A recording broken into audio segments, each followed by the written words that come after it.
السلام علیکم ورحمۃ اللہ وبرکاتہ۔ الحمد للہ وحدہ والصلاة والسلام علی من لا نبی بعدہ، اما بعد فقد قال اللہ تبارک وتعالی قل ان کنتم تحبون اللہ فاتبعونی یحببکم اللہ۔ آواز آہستہ کرو، رپیٹ، ایکو، ہر شے بند، صرف آواز۔ حضرات اور علماء کرام، میں صرف انشاءاللہ محترم قاری صاحب کی آمد تک آپ کے سامنے تھوڑی سی گفتگو کروں گا۔ اللہ تعالیٰ سے دعا کریں اللہ تعالیٰ مجھے حق سچ بیان کرنے کی توفیق عطا فرمائے۔ زیادہ لمبی چوڑی گفتگو نہیں ہے، صرف دو باتیں کرنی ہیں۔ پہلی بات تو یہ ہے، آج کی یہ کانفرنس نبی اکرم صلی اللہ علیہ وسلم کی سیرت کے حوالے سے منعقد کی گئی ہے۔ اللہ سے دعا ہے کہ اللہ رب العالمین ہم سب کو بھی نبی اکرم صلی اللہ علیہ وسلم کی سیرت بھی اور صورت بھی اپنانے کی توفیق عطا فرمائے۔ اور ان سیرت کانفرنس کے جو مقاصد ہوتے ہیں کہ نبی اکرم صلی اللہ تعالی علیہ وآلہ وسلم کے ساتھ محبت، نبی اکرم صلی اللہ علیہ وسلم کی سنت کے ساتھ پیار اور اس کے اوپر عمل کا جذبہ، یہ پیدا ہونا چاہیے۔ اگر تو یہ جذبہ پیدا ہو جاتا ہے پھر تو ان مجالس کے جو مقاصد ہیں وہ حاصل ہو جاتے ہیں۔ اگر ہم اپنے اندر یہ جذبہ پیدا نہیں کر پاتے ہیں تو پھر میرے بھائیو ہو سکتا ہے کہ یہاں آنا سننا سنانا کہیں ہمارے لیے وبال کا باعث نہ بن جائے۔ اللہ ہم سب کو عمل کی توفیق عطا فرمائے۔ نبی اکرم صلی اللہ علیہ وسلم کی آمد اور تشریف آوری اور پیدائش سے 350 سال پہلے، کتنے سال؟ 350 سال پہلے، جس وقت عرب کا یہ علاقہ یمن کی سلطنت کا حصہ تھا، اور ملک یمن جو کہ ملکہ سبا کا بھی وطن رہا تھا اور اس کی حکومت بھی اس کے اوپر قائم رہی تھی، جسے بلقیس کہا جاتا ہے، جس کا ذکر اور تذکرہ سیدنا سلیمان علیہ السلام کے حوالے کے ساتھ قرآن کریم میں موجود ہے۔ وہ یمن کا علاقہ نبی اکرم صلی اللہ علیہ وسلم کی آمد، ولادت اور پیدائش سے 350 سال پہلے اس ملک یمن کے اوپر ایک بادشاہ حکومت کیا کرتا تھا۔ اس بادشاہ کا نام اسعد تبا تھا۔ تبا ایک قوم ہے، پھر اس کا ایک ذیلی قبیلہ حمیر تھا، اس کے ساتھ اس کا تعلق تھا۔ مذہب کے اعتبار سے اس وقت وہ عیسائی مذہب رکھتا تھا، اور پورے علاقے اور سلطنت کے اندر عیسائی مذہب ہی پایا جاتا تھا۔ وہ یمن سے چلتا ہے اپنے ملک کی سیر کرنے کے لیے۔ جب بعض مورخین نے لکھا کہ اپنے ساتھ ایک فوج اس نے لی کہ ابھی عرب کے وہ علاقے جو میری حکومت میں شامل اور داخل نہیں ہیں، میں ان کو فتح کر کے اپنے ملک یمن کی حکومت اور سلطنت کے اندر ان کو شامل کر لوں۔ وہ چلتا ہے وہاں سے، اپنے ساتھ وہ 300 کے قریب علماء جو کہ عیسائیت کے عالم تھے، اپنے راہبوں کو، عیسائیت کے جو علماء تھے ان کو وہ ساتھ لیتا ہے۔ مختلف علاقوں کی سیر کرتے ہوئے یا فتوحات کرتے ہوئے، جب اس کی فوج بھی، وہ بھی، اور اس کے وہ 300 راہب بھی، پادری بھی، پوپ بھی یثرب کے علاقے میں پہنچے۔ وادی یثرب میں جب آ کر مدینہ کا یہ ماحول دیکھا، ابھی اس وقت اس کا نام یثرب تھا، مدینہ کے نام سے کوئی نہیں جانتا تھا اسے۔ اس یثرب کے وادی کے جب انہوں نے آثار دیکھے، جب انہوں نے عادات و اطوار دیکھی، جب حالات دیکھے، وہ عیسائیوں کے وہ عالم، وہ راہب، وہ پوپ اور پادری یثرب کی اس وادی کو پہچان کر کہنے لگے یہ وہ وادی ہے کہ جس وادی میں وہ جس آخری نبی نے آنا ہے، وہ آخری نبی ہجرت کر کے.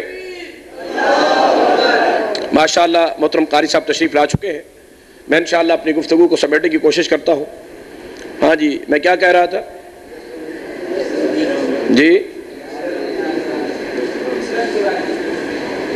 وادی تو سب کو یاد ہے نا جی. ان عیسائی عالموں نے یہ کہا کہ یہ وادی ہمیں وہ وادی لگتی ہے کہ جس وادی میں وہ جو آخری آنے والا نبی ہے اس کی علامتیں اور نشانیاں، جیسا کہ قرآن نے بھی بیان کیا ہے، یجدونہ مکتوبا عندہم فی التورات، اور سورہ فتح میں بھی فرما دیا مثلہم فی الانجیل، تورات میں، زبور میں، انجیل میں، جس کے تذکرے اور چرچے جس کی سیرت کے اللہ نے بیان کیے تھے. وَمُبَشِّرًا بِرَسُولٍ يَأْتِي مِن بَعْدِ اسْمُهُ أَحْمَدُ، کہ وہ سیدنا عیسیٰ علیہ السلام جس نبی کے آنے کی بشارت اور خوشخبری دے کر گئے ہیں، وہ نبی ہجرت کر کے اس وادی میں آئے گا. وہ نبی آنے والا ہے. ہم تو کب کا اس کا انتظار کر رہے تھے، اب اس جگہ پر آ کر پتا چلا یہ وہ وادی ہے کہ جس وادی میں وہ ہجرت کر کے آئے گا. چنانچہ ان پورے 300 علماء نے، عیسائیوں کے ان پادریوں نے آپس میں یہ طے کر لیا، وہ اللہ کا خوف رکھنے والے تھے، اللہ سے ڈرنے والے تھے، حق کو جاننے والے تھے، حق کو پہچاننے والے تھے. میرے محمد رسول اللہ صلی اللہ علیہ وسلم کی حقیقت کو، آپ کی صداقت کو، آپ کی رسالت کو، آپ کی برحق نبوت کو وہ جان چکے تھے، پہچان چکے تھے. اس لیے وہ یہ سمجھتے تھے کہ اب وہ نبی آنے والا ہے، اس کی آمد قریب ہے. لہٰذا بادشاہ اب ان کو کہتا ہے کہ اب یہاں سے کسی اور طرف چلیں. لیکن وہ پورے 300 راہب کیا کہتے ہیں کہ ہم اب اس وادی کو چھوڑ کر نہیں جاتے. ہم اس وادی کو چھوڑ کر، کیونکہ یہاں وہ نبی ہجرت کر کے آنے والا ہے، ہم اس نبی سے ملیں گے، اس کا کلمہ پڑھیں گے، اس پر ایمان لے آئیں گے اور اسی کے ہی امتی بن جائیں گے. اور یارو وہ 300 سال، 350 سال پہلے سے میرے اس آنے والے نبی کا انتظار کر رہے ہیں، انتظار کر رہے ہیں.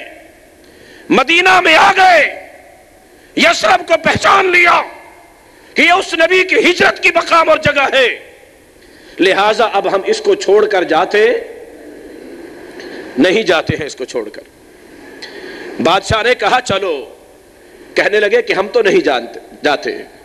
کہتا ہے کیا بات؟ کہا بات یہ ہے وہ جس نبی کے آنے کا ذکر ہے نا، عیسیٰ علیہ السلام خوشخبری دے کر گئے ہیں، جس کے ہم انتظار کر رہے ہیں، وہ نبی اس وادی میں آئے گا. بادشاہ کہتا ہے کہ تم جو بات کہہ رہے ہو وہ ٹھیک کہہ رہے ہو؟ کہا ہاں ہم جو کچھ بھی کہہ رہے ہیں سچ کہہ رہے ہیں. کہتا ہے اگر یہی بات ہے، وہ نبی آنا ہے اور اس جگہ پر ہجرت کر کے آئے گا، اور تم اس کے انتظار میں یہاں رہنا چاہتے ہو تو ٹھیک ہے، میں تمہیں یہاں رہائش کے لیے انتظام اور بندوبست کر کے دیتا ہوں. اس نے 300 ان علماء کے لیے مکانات بنوائے. اس وقت 300 مکانات. ان کو کہا کہ تم یہاں رہو. ان مکانوں سے تھوڑا سا ہٹ کر ایک اور مکان بھی بنایا. پھر اس نے اپنی طرف سے ایک خط لکھا. ان میں سے جو ان کا سب سے بڑا ہیڈ تھا، چیف، سب سے بڑا پوپ، اس کو وہ خط دے دیا. کہا میرا یہ خط ہے، اس کے اوپر میں سونے کی مہر لگا رہا ہوں. اور اس میں اس نے کیا لکھا کہ وہ نبی جس کے آنے کی خوشخبری عیسیٰ علیہ السلام نے دی، جس کی صفتیں ہماری کتاب کے اندر موجود ہیں، ہم عیسائی جس کا انتظار کر رہے ہیں آنے کا، قرآن میں بھی اللہ نے بیان کیے وَكَانُوا يَسْتَفْتِحُونَ مِن قَبْلِ، پہلے یہ کہا کرتے تھے مکہ کے کافروں اور مشرکوں کو بھی وہ نبی آئے گا، آنے والا ہے، ہم بھی اس کے ساتھ ملیں گے۔ وہ تو بعد میں حسدا من عند انفسہم، حسد پیدا ہو گیا، یہودیوں کو بھی عیسائیوں کو بھی۔ بہرحال وہ خط لکھتا ہے کہ میں اپنی طرف سے یہ خط لکھ رہا ہوں، میں بھی اس کا یہاں انتظار کرتا ہوں، اگر وہ نبی میری زندگی میں حاضر ہو گیا، میں اپنی پوری بادشاہت کو ختم کر کے میں خود بھی اس کا وزیر بن کے رہوں گا اور سب کچھ اس کے سپرد کر دوں گا۔ اگر اس کی زندگی میں میری زندگی میں وہ مجھے مل جاتا ہے، یہاں پر میری سلطنت بھی، میری حکومت بھی، میرا سب کچھ بھی اس کے قدموں میں نچھاور ہے۔ اور اگر میری زندگی میں نہیں آ پاتا، میری زندگی کے بعد، اللہ اکبر، اس نے پوپ کو کہا کہ یہ خط ہے میرا، اس نے اپنی مہر لگائی اس کے اوپر سونے کی اور اس کو تھما دیا کہ یہ میری تیرے پاس امانت، اگر تیری زندگی میں وہ آ جائے تو میں زندہ ہوں، تو گواہ رہنا، یہ سب کچھ اسی کے سپرد، میں بھی اس کا مرید، میں بھی اس کا وزیر۔ اور اگر تیری زندگی میں نہ آئے تو اپنے بیٹوں کو دے دینا، ان کو بتا دینا میری یہ امانت ہے، بیٹے نہیں تو پھر پوتے، پوتے نہیں تو پڑ پوتے، کوئی تو آئے گا۔ اللہ اکبر۔ اب میرے بھائیو دیکھیے، ہم نسل در نسل ایماندار ہیں۔ اس شخص کے ذہن میں صرف اتنی سی بات کہ وہ جب محمد الرسول اللہ جس کی خوشخبری عیسیٰ دے کر گئے ہیں، ہماری کتابوں میں ان کی صفتیں اور تذکرے موجود ہیں، وہ نبی آ جائے، اس کے آنے کے بعد میری حکومت نہیں چلے گی، میری سلطنت نہیں چلے گی، میری بادشاہت نہیں چلے گی، میں اپنا سب کچھ، اپنی چاہتے، اپنی خواہشیں، اپنی حکومت، اپنا اقتدار، اپنی سلطنت، سب کچھ اس کا کلمہ پڑھ کے مرید بن کر، اس کا وزیر بن کے اسی کے ہی سپرد کر دوں گا، اسی کے۔ اور یہی ایمان ہے۔ جب کلمہ پڑھا نا، اشہد ان لا الہ الا اللہ واشہد ان محمدًا عبدہ ورسولہ، پھر انسان کا اپنا کچھ رہتا ہی نہیں ہے، وہ سب کچھ رب کا ہو جاتا ہے، اور وہ انسان کلمہ پڑھنے والا رب کے رسول کا مطیع اور فرما بردار بن جاتا ہے۔ پھر اس کی اپنی منمانی اور مرضی چلتی، اور پھر وہ اپنی حکومت اور اقتدار اور برادری اور قوم اور کنبے قبیلے کو دیکھتا، وہ دیکھتا ہے تو کس کو؟ اپنے نبی اور رسول اور پیغمبر کو، کہ اس نے کیا کیا ہے، اس کی سیرت کیا ہے، اس کا اخلاق کیا ہے، اس کی سنت کیا ہے، اس کی زندگی کے لیل و نہار کس طرح بسر ہوئے گزرے ہیں۔ وہ اس لیے سیکھتا ہے، نبی کی سیرت کو سنتا ہے، تاکہ میں نبی صلی اللہ علیہ وسلم کی سیرت کو اپنا لوں، اختیار کر دوں، اپنا سب کچھ چھوڑ کے اسی کے تابع ہو جاؤں۔ یہ واقعہ اللہ اکبر تاریخ کی کتابوں میں موجود۔ وہ خط لکھ کر چلا گیا۔ اب آئیے اس واقعے کے 350 سال بعد، جب جناب محمد رسول اللہ صلی اللہ علیہ وسلم آئے اور ہجرت کر کے مدینہ میں اپنی اونٹنی پہ سوار ہیں،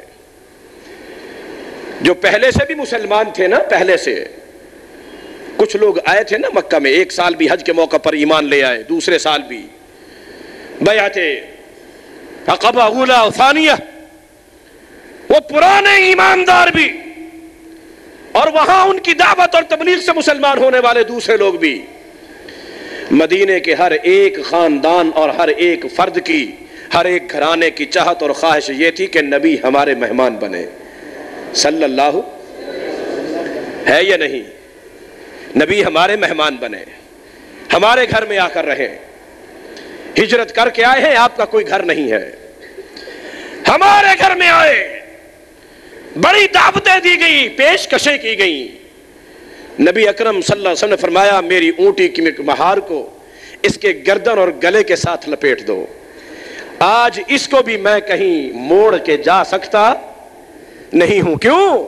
صحیح بخاری کی حدیث، رسول اللہ فرماتے کہ انہا مأمورہ آج اس کے اوپر میں محمد کا حکم بھی نہیں چل سکتا، اس کے اوپر رب کا حکم چلے گا۔ میں نہیں اس کو موڑ کے کہیں لے جا سکتا، فلاں گھر میں جائے، فلاں گھر میں جائے، فلاں میں نہ جائے، فلاں کے گھر میں جائے، میں بھی اس کو موڑ کے نہیں لے جا سکتا، میں نے بھی اس کی مہار اس کی گردن میں ڈال دی ہے۔ انہا معمورہ، یہ آج اللہ تعالیٰ کے امر اور حکم سے جہاں اس کو رب بھیجے گا وہاں جا کر بیٹھے گی۔ کس کے گھر پہنچی؟ بولو، کس کے گھر پہنچی؟ کس کے گھر؟ اور ابو ایوب انصاری کون ہے؟ اسی اسعد طبہ حمیری، یمن کا وہ بادشاہ جو یہ مکان بنوا کر گیا تھا، نسل در نسل ابو ایوب انصاری انہی کی نسل میں سے، اور وہ مکان وہی تھا جو اس وقت وہ بادشاہ جناب محمد الرسول اللہ کے لیے بنوا کے گیا تھا۔ اور میرے بھائیوں ذرا غور تو کرو، وہ میرے نبی کا امتی نہیں ہے، کلمہ اس نے نہیں پڑھا، لیکن نبی سے اتنی عقیدت اور محبت رکھی کہ ایک مکان پہلے سے بنوا کے چلا گیا۔ اللہ نے اس کی محبت کو ضائع نہیں کیا، اور اونٹنی کو جا کر بٹھایا تو اسی گھر کے اندر جو اس نے اس نبی کے لیے بنوایا تھا۔ آج میں اور آپ اگر نبی کے امتی ہو کر نبی کے ساتھ محبت، حقیقی ایمان و اتباع والی کو اختیار کر لیں، پھر اللہ ہمیں بھی ذلیل و رسوا نہیں کرے گا، ذلت و رسوائی عطا نہیں کرے گا۔ یہ عزت ملی ابو ایوب انصاری رضی اللہ تعالیٰ عنہ کو اس بڑے دادا کے اس کارنامے کی بنا پر۔ اور ہاں، آخری بات، امام طبرانی رحمت اللہ علیہ نے معجم کبیر میں یہ رسول اللہ کا فرمان نقل کیا ہے کہ رسول اللہ نے فرمایا کہ لوگوں خیال کرنا، وہ اسد طبہ کو تم میں سے کوئی بھی شخص کبھی برا بھلا نہ کہے، کہ تم سمجھو کہ وہ عیسائی تھا، وہ کیا تھا؟ عیسائی تھا، کوئی بھی تم میں سے اس کو برا بھلا، بولو، نبی صلی اللہ علیہ وسلم نے کیا فرمایا کہ اس کو تم نے برا بھلا نہیں کہنا ہے، تم سمجھو کہ وہ عیسائی تھا۔ نبی صلی اللہ علیہ وسلم فرماتے ہیں فَإِنَّهُ مُؤْمِن، وہ مومن تھا، ایماندار تھا، ایماندار تھا۔ اگر میرے نبی کا زمانہ نہیں پایا، میرے نبی کے اوپر اتنا یقین رکھا اور اس محبت کا اظہار کیا، اللہ نے اس کی نسل کو بھی اتنی عزتیں اور عظمتیں عطا فرما دی، اتنی عظمتیں۔ اور اللہ اکبر، میرے بھائیوں، نبی صلی اللہ علیہ وسلم کی سنت کو اپنانے پر اللہ کیا عزت عطا کرتا ہے، نبی صلی اللہ علیہ وسلم کی سیرت کو اپنانے پر اللہ کیا عزتیں عطا کرتا ہے۔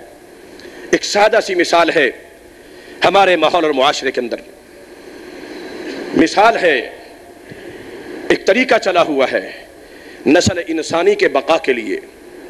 ہم شادیاں کرتے ہیں، ہماری بھی ہوئی اور ہم اولاد کی بھی کرتے ہیں۔ شریعت نے حکم دیا ہے ایک پاک صاف زندگی بسر کرنے کے لیے نکاح کا حکم نبی صلی اللہ علیہ وسلم نے دیا، اور یہی جب نکاح ہونے لگتا ہے ایک لڑکے اور ایک لڑکی کا، ابھی رشتہ طے ہوتا ہے، جی یہ کیا ہے؟ نبی کی سنت ہے، النکاح من سنتی فمن راغب عن سنتی فلیس، یہ نبی صلی کی سنت ہے نا، پاکیزہ زندگی بسر کرنے کے لیے ایک طریقہ کار ہے، حلال طریقے پر اولاد کے حصول کے لیے ایک اسلام کا دیا ہوا ضابطہ ہے حیات۔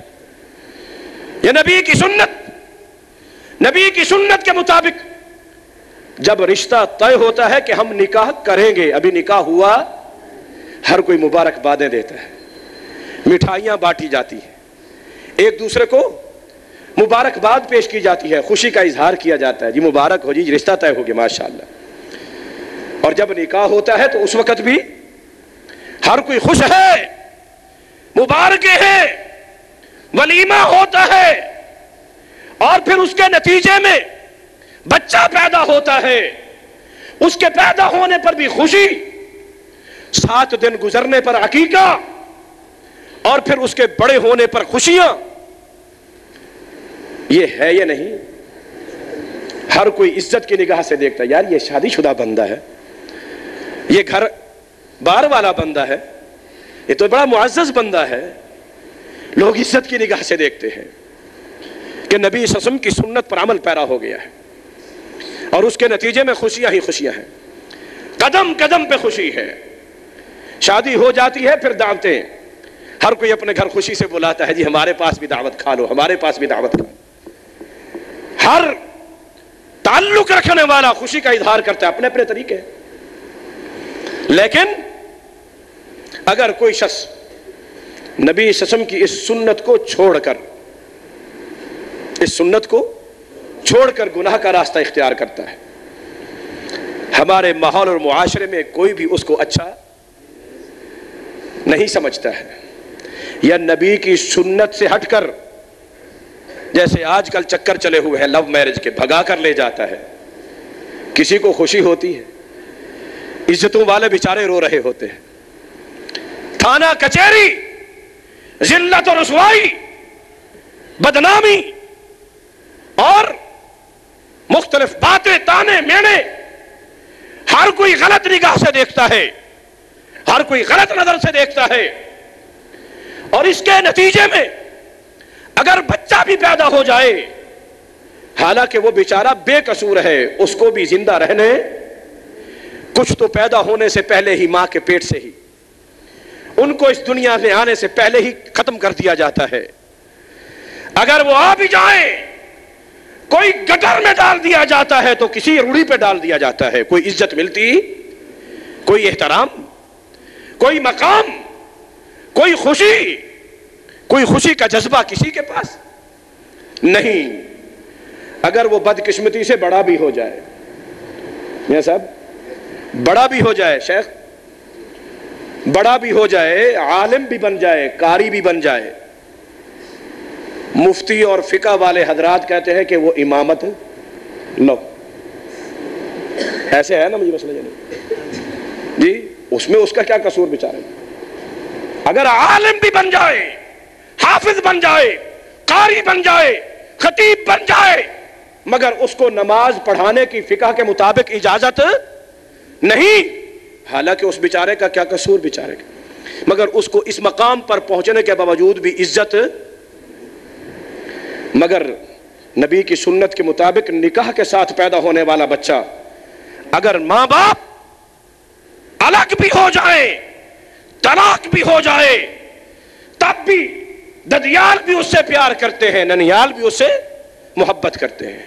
ہر کوئی اس کو عقیدت اور پیار اور محبت کی نگاہ سے دیکھتا ہے.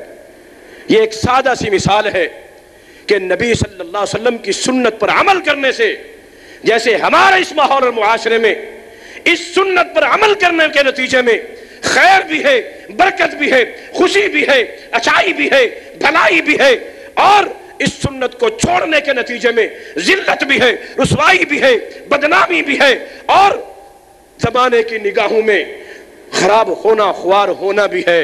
اور اس کے ساتھ ساتھ بدنامی وہ الگ اور ذلت و رسوائی الگ. اور یہی مثال نبی اکرم صلی اللہ علیہ وسلم کی ہر سنت اور سیرت کے ہر پہلو کے متعلق اس کو دیکھا جا سکتا ہے، جانچا جا سکتا ہے کہ اگر زندگی کے کسی موڑ میں ہم نبی کی سنت کو، سیرت کو اپنائیں گے، اللہ اسی طرح عزتیں، عظمتیں اور خیر اور بھلائی عطا کرے گا. اگر میرے نبی کی سیرت کو، سنت کو چھوڑا جائے گا تو پھر ذلت اور رسوائی، بدنامی اور خرابی یہ انسان کے لیے دنیا میں بھی مقدر، اور آخرت کے اندر تو اس کا ٹھکانہ جہنم ہی ہوگا. اللہ ہم سب کو نبی اکرم صلی اللہ علیہ وسلم کی سنت اور سیرت صحیح انداز میں سمجھنے اور اسے اپنانے اور اس پر عمل کرنے کی توفیق عطا فرمائے.